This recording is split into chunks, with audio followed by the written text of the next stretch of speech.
team assembled. Good afternoon, and thank you all for being here. It's a new day in the United States Senate, and it's a new day in America. The American people have loudly rejected the failed policies of the Biden, Harris, Schumer agenda. And this Republican team is united. We are on one team. We are excited to reclaim the majority and to get to work with our colleagues in the House to enact President Trump's agenda. We have a mandate from the American people, a mandate not only to clean up the mess left by the Biden-Harris-Schumer agenda, but also to deliver on President Trump's priorities. We will make sure that the President and his team have the tools and the support that they need to enforce border security laws and to remove the violent criminals who are wreaking havoc in every one of our states. We will work to make America prosperous again by streamlining the bureaucratic machine and overturning costly Biden-Harris regulations. And we will work to restore American energy dominance. Not just our energy security, but energy dominance, which will lower costs and bolster our national security. I'm excited to get to work with this team right away, and I want to thank my colleagues who placed their faith in me to serve as leader, and to those who were supporting another candidate. I promise to be a leader who serves the entire Republican conference. We will have an ambitious agenda, and we'll take each and every Republican working together to be successful. With that, I want to turn things over to Senator John Barrasso, the newly elected Republican whip. Thank you. On election night, America saw the remaking of the Republican Party for the better. This election was about the answering to the question of, are you better off now than you were 4 years ago? And the American people said no. Only 1 in 4 Americans thought that the country was heading in the right direction. And you've seen the Republican Party grow in terms of hardworking middle-class families, in terms of minorities, in terms of young people, in terms of families struggling to get by. In the last 3 weeks before the election, I was all over the country with President Trump, with J.D. Vance, as well as a number of our Senate candidates. One of the stories that stuck with me was a woman in Michigan who talked about the fact that she was embarrassed to let her husband know that she had to go to the local food bank in order to get by. Republicans listened to those stories. Democrats were focused on President Trump. Republicans were focused on the needs of the American people, people who wanted to get prices down, wanted to secure the border, wanted us to unleash American energy, people who wanted to make America look and be strong once again around the world.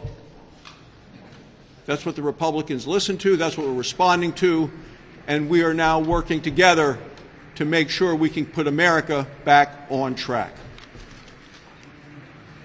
The newly elected Republican Conference Chair is the Senator from Arkansas, Senator Tom Cotton. Thank you, Senator Thune. I'm looking forward to working with Senator Thune and the rest of this leadership team. I'm very grateful for the confidence that my peers placed in me. We all remember what it was like when President Trump was in office and we had Republicans in charge of the Senate. We had low prices, we had high wages, we had a secure border, we had a strong military, we had a peaceful, stable world.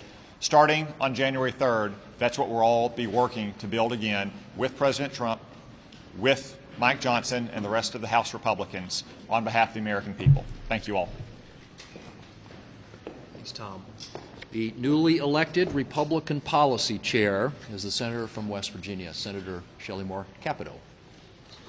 Thank you, and congratulations to our new leader, John Thune. He will be a strong voice, as he has been in the past, as the whip, and I look forward to serving with him and with all of our leadership team. I want to thank the others that ran. We had a really strong, healthy discussion, and we've all come out united and friends. And one of the people that was in our discussion is one of the people that is going to, although he didn't say anything, his presence was very much felt, and that is the Vice President-elect, J.D. Vance.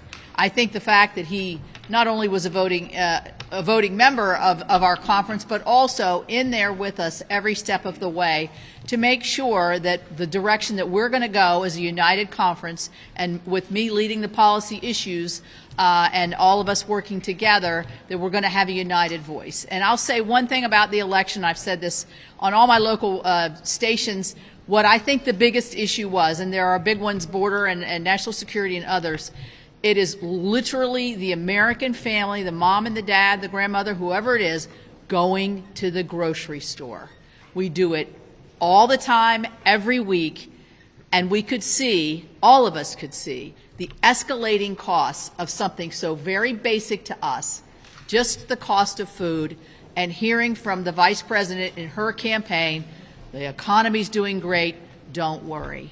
And so we hear those voices, we hear them loud and clear, and those are the voices that we're going to respond to, along with President Trump, through the next several years. Thanks, Shelley. The newly elected Senate Republican Conference Vice Chair is the Senator from Oklahoma, Senator James Lankford. Hey, congratulations to John Thune. We're looking forward to his great leadership there. Republicans were asked a very simple thing. Can you get us back on track?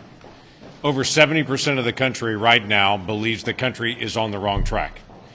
Our task is going to be very, very simple: to defend our values, to be able to strengthen us as a nation, and to be able to bring prosperity to people that are really struggling right now.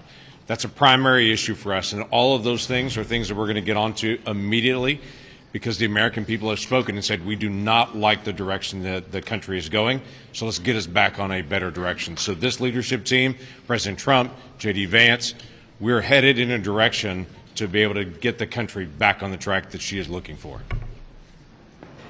Thanks, James. And the newly elected chairman of the Senate National Republican Senatorial Committee chair is the senator from South Carolina, and he is already planning on expanding our majority in 2026. So, Senator Tim Scott. Hey, brother.